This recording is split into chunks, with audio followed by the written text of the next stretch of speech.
సత్య సాక్షి అనుదిన మన్నా ద్వారా మీ అందరికీ శుభోదయం. నేడుక వాగ్దానము సామెతల గ్రంథము 9వ అధ్యాయం 11వ వచనం. నా వలన నీకు దీర్ఘాయువు కలుగును. ప్రియ కుమార్తె, సామెతల గ్రంథములో ప్రభువు పట్ల ఉన్న అనేక సూచన మాటలు తెలియబడతాయి. ఆయన హృదయంలో ఎలాగైతే మనము జీవించాలో అన్న విషయాలు సామెతల గ్రంథంలో తెలియబడతాయి. ఎవరంట ఆయన యందు భక్తి కలుగుంటారో ఆయన వారిని దీవించే దేవుడు. వారు దీర్ఘాయువుగా మలచబడతారు. నిజమే, ఆయనకు హస్తములో ఆశీర్వాదము దీర్ఘాయువు కలదంట. ఈ దినాన్ని మనము ఎందుకు ప్రభువుని ఆరాధించాలి, ఎందుకు ప్రభువుని మనము గణపరచాలి అన్నట్లయితే సంగమా ఆయనలో దీర్ఘాయువు ఉన్నది. ఆయన తన బిడ్డలను బలపరిచే దేవుడు. ఆయన వారికున్న బంధకాలను, వారికున్న ఆటంకముల నుంచి విడిపింపజేయగల సమర్థుడు. ఈ ఉదయకాల సమయంలో ఒకవేళ ఈరోజు నీవు ఆయన వెంబడించలేకపోతున్నావా, ఇదే మంచి అవకాశము. ఆయనని దీర్ఘాయువు నింపబోతున్నాడు. సకల శాస్త్ర ప్రావీణ్యత నిన్ను జ్ఞానవంతులుగా చేయబోతున్నాడు.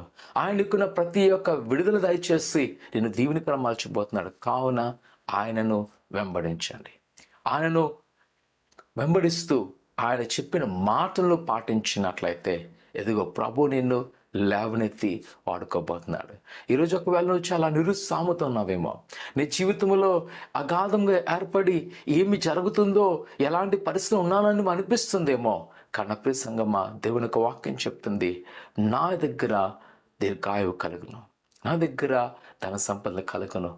అవమానకు ప్రతిగా, నిందకు ప్రతిగా ఎదుకో ఘనతను ఐశ్వర్యనిచ్చే వాగ్దాన దేవుడు మన దగ్గర నడిపే సంగమా, ఆయన యందు నమ్మకించు, ఆయనను వెంబడించు. ప్రార్థన చేసుకుందాం.